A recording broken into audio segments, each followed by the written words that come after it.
रात्रीचे ठीक 2 वाजले होते. संपूर्ण मुंबई शहर झोपले होते.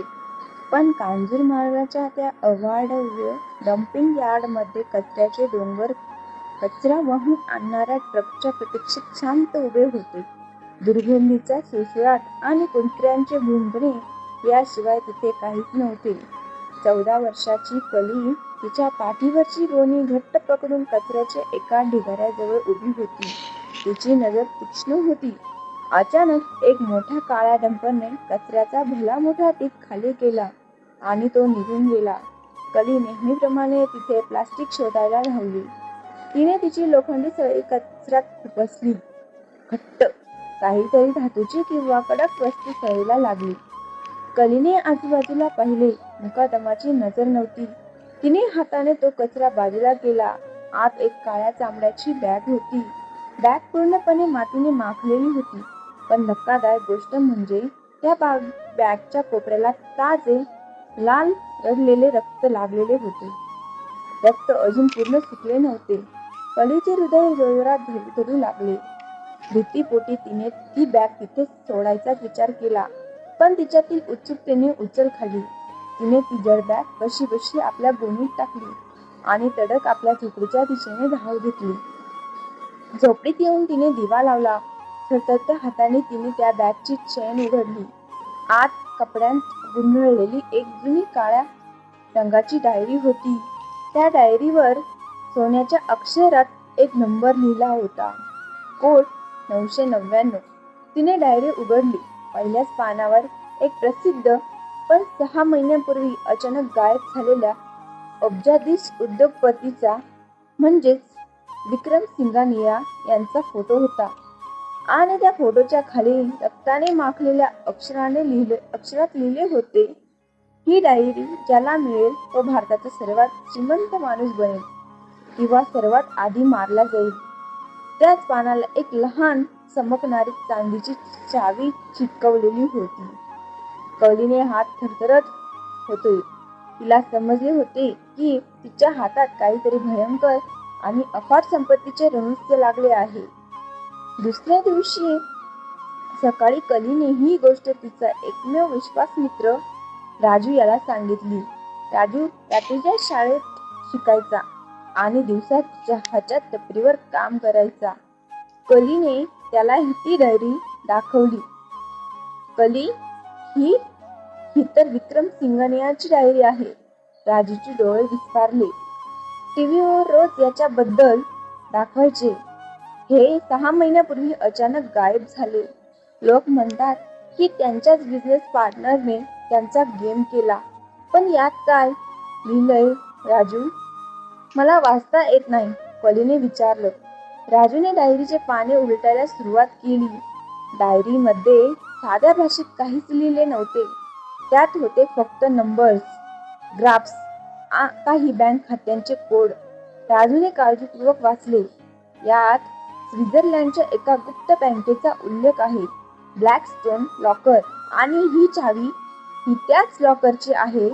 यात सिंघानिया यांनी त्यांच्या आयुष्याची सर्व काळी आणि पांढरी संपत्ती, जवळपास 1000 कोटी रुपये डिजिटल स्वरूपात आणि लपवून ठेवली आहे. दोघेही स्तब्ध झाले. कचरा वेचणाऱ्या एका पोरीच्या हातात 1000 कोटींची किल्ली होती. पण तेवढ्यात झोपडी बाहेर काहीतरी गडबड झाली. जड पावलांचा आवाज आला. कलीने झोपडीच्या फटीतून बाहेर पाहिले. 3 धिप्पाड माणसे, ज्यांच्या डोळ्यांवर काळे चष्मे होते आणि हातात बंदुका होत्या, ती कलीच्या झोपडीकडे येत होते. त्या पोरीला शोधा. काल रात्री सीसीटीव्हीवर तीच बॅग उचलताना दिसली आहे. बॉसचा आदेश आहे. डायरी मिळवा आणि पोरीला खल्लास करा. बाहेरून आवाज आला. कली आणि राजूचे धाबे नांदले. गुंडांनी झोपडीचे दार जोरात लाथ मारून तोडले. पण त्याआधीच कली आणि राजू झोपडीच्या मागच्या पत्रा बाजूला करून अंधाऱ्या गल्लीत पळून गेले होते. आता खेळ सुरू झाला होता. करोडपती बनण्याचा आणि जीव वाचवण्याचा. गुंड त्यांच्या मागे होते. कली आणि राजू मुंबईच्या गर्दीच्या रस्त्यावरून लोकल ट्रेनच्या ट्रॅकवरून पळत होते. कलीला मुंबईच्या प्रत्येक गल्लीबोळाची माहिती होती, कारण तिने तिचे अख्खे आयुष्य त्याच रस्त्यांवर कचरा वेचण्यात घालवले होते. तिने राजूला एका धावत्या लोकल ट्रेनमध्ये चढवले आणि स्वतः एका कचऱ्याच्या डब्यामध्ये लपली. गुंड राजूला पकडण्यासाठी ट्रेनच्या मागे धावले, ज्यामुळे कली काही काळासाठी सुरक्षित झाली. पण आता ती एकटी होती. तिच्याकडे ती डायरी आणि चावी होती. तिला समजले होते की जोपर्यंत ती या डायरीचे रहस्य कोणा मोठ्या आणि कायदेशीर व्यक्तीला सांगत नाही, तोपर्यंत गुंड तिचा पाठलाग सोडणार नाहीत. ती धावत धावत मुंबई हायकोर्टाच्या परिसराजवळ आली. तिथे तिला एका गाडीतून उतरताना एक तरुण रुबाबदार वकील दिसला. त्याच्या हातात कोर्टाच्या फाईल्स होत्या. कलीने धाडस केलं आणि थेट त्याच्या समोर जाऊन उभी राहिली. साहेब, मला वाचवा, माझ्या मागे गुंड लागलेत, कली धापा टाकत म्हणाली. त्या वकिलाचे नाव होते अद्वैत सावंत. तो एक प्रामाणिक आणि गरिबांसाठी लढणारा वकील होता. त्याने कलीची अवस्था पाहिली आणि तिच्या डोळ्यांतील खरी भीती ओळखली. त्याने तिला तातडीने आपल्या गाडीत बसवले आणि तिथून गाडी वेगाने पुढे काढली. अद्वैतने कलीला त्याच्या गुप्त ऑफिसमध्ये आणले. तिला पाणी दिले आणि शांत केले. कलीने गोणीतून ती काळी डायरी काढली आणि ती अद्वैतच्या समोर ठेवली. जेव्हा अद्वैतने ती डायरी आणि ती चावी पाहिली, तेव्हा त्याचेही हात कापले. ही विक्रम सिंघानियाची वैयक्तिक डायरी आहे. पोलीस आणि सीबीआय गेली 6 महिने ही डायरी शोधतायत. सिंघानिया यांच्या मृत्यूमागे त्यांच्याच कंपनीच्या चेअरमनचा राणाचा हात आहे. राणाला ही डायरी हवी आहे, कारण या डायरीच्या मदतीने तो सिंघानियांचे साम्राज्य हडप करू शकतो. पण साहेब, या डायरीने मी करोडपती कशी बनणार? मला तर फक्त 2 वेळचे जेवण हवे आहे, कली रडत म्हणाली. अद्वैतने डायरीचे शेवटचे पान उघडले.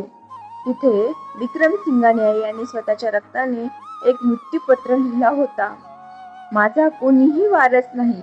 माझ्या बिझनेस पार्टनरने माझ्याशी गद्दारी केली आहे. जर मी मारला गेलो तर ही डायरी आणि चावी ज्या कोणत्याही भारतीय नागरिकाला सर्वात आधी मिळेल आणि जो माझ्या मारेकऱ्यांना जेलमध्ये पाठवेल, तोच माझ्या संपूर्ण मालमत्तेचा मालक असेल. अद्वैतने कलीकडे पाहिले आणि म्हणाला, कली, कायद्यानुसार तू या संपत्तीची अधिकृत दावेदार बनू शकतेस, पण त्यासाठी आपल्याला स्विस बँकेच्या मॅनेजरशी संपर्क साधावा लागेल आणि राणाचा खरा चेहरा जगासमोर आणावा लागेल.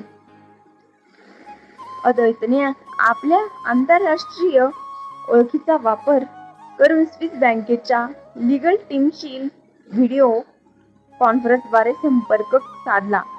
कलीने डायरीतील तो गुप्त कोड आणि चावी कॅमेऱ्यासमोर दाखवली. बँकेने पुष्टी केली की ती चावी आणि कोड अगदी बरोबर आहेत. संपत्ती ट्रान्सफर करण्याची प्रक्रिया सुरू झाली. पण त्याच वेळी राणा आणि त्यांचे गुंड अद्वैतच्या ऑफिसचे कुलूप तोडून आत घुसले. त्यांच्या हातात स्वयंचलित शस्त्रे होती. खूप छान खेळ खेळलात तुम्ही लोक, राणा पुस्तिकपणे म्हणाला. पण आता खेळ संपला. ती डायरी मला दे, नाहीतर या पोरीचे तुकडे करून कचऱ्यात फेकून देईन. कली घाबरली नाही. तिने तिच्या आयुष्यात अनेक संकटे पाहिली होती. तिने हळूच तिच्या खिशातील एक लहान खिळकी काढली, जी ती कचरा वेचताना संरक्षणासाठी ठेवायची. राणाने डायरी घेण्यासाठी हात पुढे केला. त्या क्षणी कलीने त्याच्या हातावर जोरदार वार केला. आह! राणा ओरडला आणि त्याची बंदूक खाली पडली. अद्वैतने लगेच राणावर झेप घेतली आणि त्याला खाली पाडले. त्याच वेळी ऑफिसचे दार तोडून मुंबई पोलिसांचे विशेष पथक आत आले. अद्वैतने आधीच पोलिसांना अलर्ट करून ठेवले होते आणि स्विस बँकेच्या कॉन्फरन्समुळे राणाच्या गुन्ह्यांचे सर्व रेकॉर्डिंग पोलिसांकडे पोहोचले होते. राणाला आणि त्याच्या गुंडांना बेड्या ठोकण्यात आल्या. 3 महिन्यानंतर मुंबईच्या एका मोठ्या 5 स्टार हॉटेलमध्ये एक भव्य पत्रकार परिषदेचे आयोजन करण्यात आले होते. हजारो कॅमेरे चमकत होते. स्टेजवर सुट्या बुटात वकील अद्वैत आणि त्यांच्या बाजूला एक अत्यंत सुंदर महागड्या कपड्यांमधील पण तितकीच नम्र मुलगी बसली होती. ती होती कली. स्विस बँकेने कायदेशीर प्रक्रिया पूर्ण करून विक्रम सिंघानिया यांची सर्व संपत्ती म्हणजेच जवळपास 1200 कोटी रुपये कलीच्या बँक खात्यात जमा केले होते. कचऱ्यात सापडलेल्या एका डायरीने एका गरीब मुलीला देशातील सर्वात तरुण करोडपती बनवले होते. पत्रकाराने कलीला विचारले, मॅडम, इतके पैसे मिळाल्यानंतर तुम्ही काय करणार? महाल बांधणार की परदेशात जाणार? कली माईक जवळ आली. तिचे डोळे पाणावले होते, पण आवाजात एक वेगळाच आत्मविश्वास होता. ती म्हणाली, मी महाल बांधणार नाही. मी मुंबईतील आणि संपूर्ण देशातील कचरा वेचणाऱ्या मुलांसाठी एक मोठी संस्था सुरू करणार आहे. त्यांच्यासाठी आंतरराष्ट्रीय दर्जाच्या शाळा आणि हॉस्पिटल्स मोफत असतील. ज्या हातांमध्ये आज कचऱ्याची गोणी होती, उद्या त्यांच्या हातात लॅपटॉप असेल. कारण मला माहित आहे, कचऱ्यात फक्त घाण नसते, कधी कधी जिथे नशीबही दडलेले असते. संपूर्ण हॉल टाळ्यांच्या कडकडाटाने गुंजू लागला.